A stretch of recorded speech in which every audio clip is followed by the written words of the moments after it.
Natalya Sysyn, the Syn with a Y. I teach at T Studio Denver. This is a kind of follow-up to other shoulder and hip releases. We just did some ratcheting, very gentle hugging and compressing on the floor in my last video. On this video, we're going to go over a little bit more of a release we can do after the fact to hopefully get you feeling even better. So if you have a wall at home, it's fantastic. People have so many things, but you know what, space or a place you can press on the wall is a very underrated thing. I have a block. Blocks are extremely inexpensive. I highly recommend having some at home. I'm going to get somewhat close to the wall right now. I should be able to touch my heels with my fingertips, and then I'm going to put my block right under my sacrum. In craniosacral massage and other things, sometimes we'll do a little bit of pressure underneath the sacrum to help it release. The block is nice because you don't need someone to be there for you. Anyway, so before we go anywhere, try to broaden those hips. I like to actually touch my hip points with my fingertips. As I've explained in other videos, I have a bit of a tilt going on I'm fixing. If I don't know how to fix my own problems, how can I help you? I'm not one of those people that's delusional or anything. So now that I'm here, I am going to do a little bit of mini cat and cow.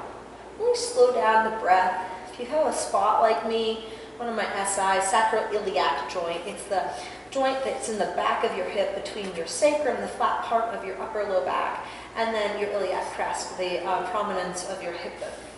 So there we are. Just trying to broaden. Now I'm going to put a little more weight on my right hip, and then a little more weight on my left. Broadening just a little bit more. Maybe get a pop just like I did there. So I broaden my right and broaden my left. Beautiful. I'm going to hug my knees into my chest. And I'm going to give them just a little rock and roll each side again, as we did at the end of my last video. Beautiful. So now we have this wonderful thing, the wall here. I have a mirror right here. I can see that my knees are at a nice 90-degree angle with my thigh bones, and my back is in a neutral position. Beautiful. I'm going to cross my right leg over my left into a figure 4 posture. I want a straight line on my thigh bone coming out of my hip. Don't want it out like this or all funky. So then, before I go anywhere, we want a little more, press that. Just make sure it's going in that right angle. Do not press on your knees or directly on your joints with heavy pressure. That is not going to be beneficial for you. Beautiful. If that feels good, release that. Want to be a little more? You can pick up that knee that's near the wall and just start rotating it a little bit. I'm holding it behind the thigh.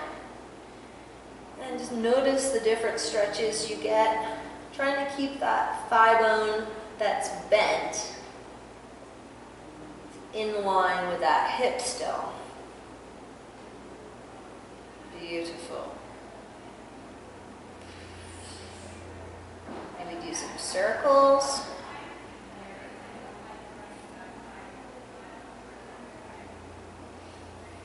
It should feel good. You're massaging your butt on a soft block. Fantastic. So I'm going to put my foot back there, and then I'm going to put my other foot back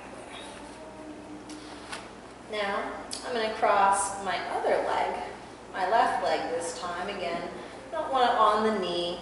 We don't want a crazy turned out position.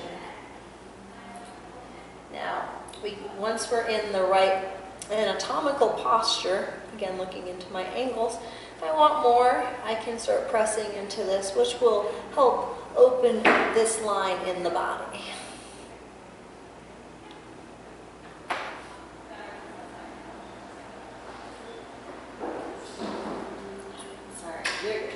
And then we're at a dance studio. We got some company.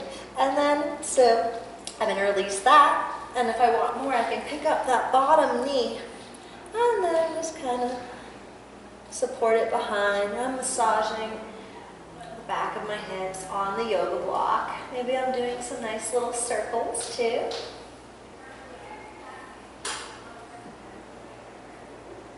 Making sure you're breathing. That's how we get stuff to actually open, not just create more friction in the body. If we have problems with inflammation, you may be overstimulating your vagus nerve, which helps, well, it's your autonomic body system on how you breathe. So certain muscles are used for breathing. If the wrong muscles are used for breathing, it can cause inflammation because these muscles start spasming. I'm going to put those feet back on the wall, and then checking into that postural, where you can hold onto the block too. I'm going to just tilt my feet to one side. I'm keeping this hip down. I'm trying to stretch here.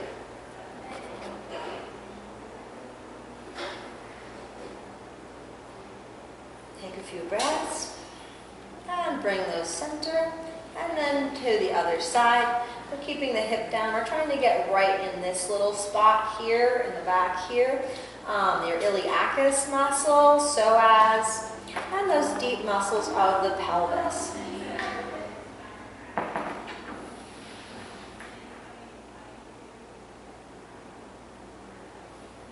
And then we'll come back center. Now next one, we are going to really drop those hips in the block and then take a step.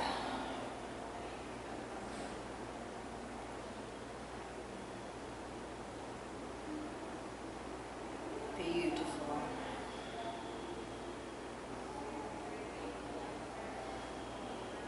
And we'll go back to center.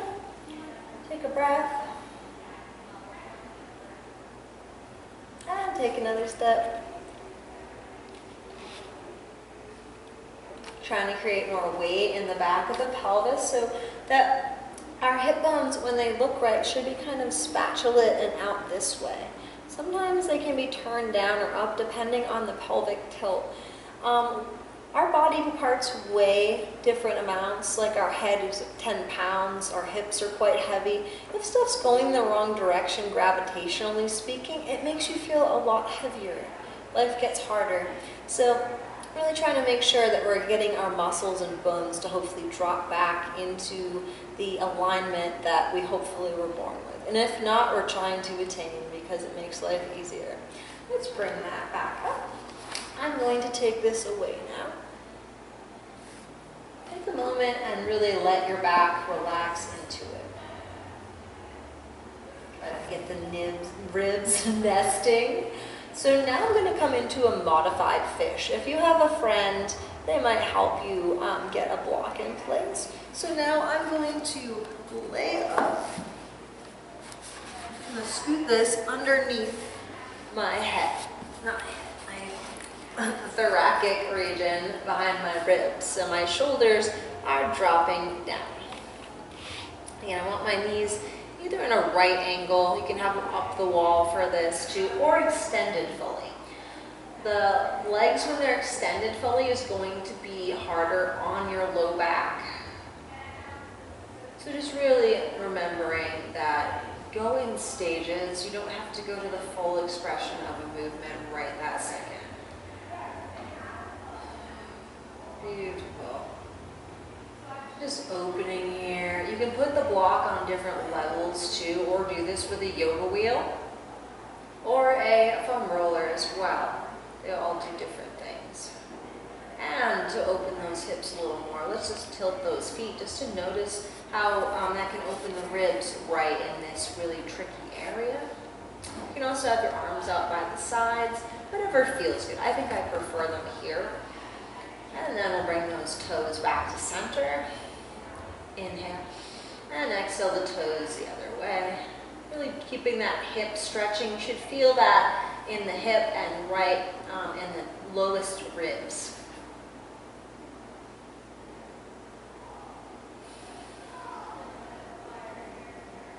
Beautiful.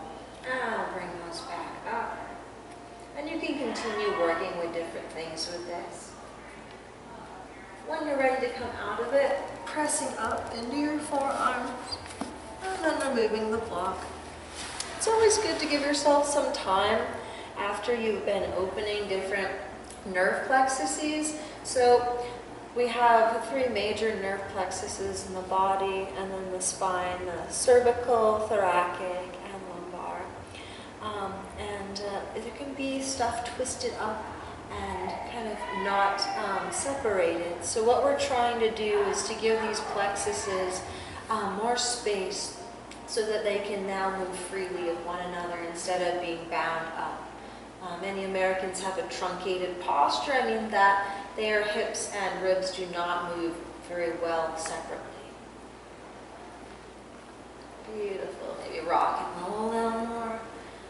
And I would literally just keep repeating that until you get the desired amount of back releases. If you're feeling at all like you need to correct that arch, then I'd recommend, and a block is always fantastic, finishing with a forward fold here. I like to put the block between my thighs, trying to fix my arch in my low back and my hamstrings, the back of my leg, thigh bones, muscle, three muscles. That is always very tight on Americans. So here I am, an inhale, exhale over, trying to keep my back straight. And inhale up. And exhale back straight. And inhale up. And compress. And wherever you are, I like to kind of rock side to side. Keep squeezing those thigh bones every once in a while, trying to get that low back release. And then you can roll it up. Well, thank you for tuning in. Natalya Sysyn, the Syn with a Y. Currently I teach at T Studio.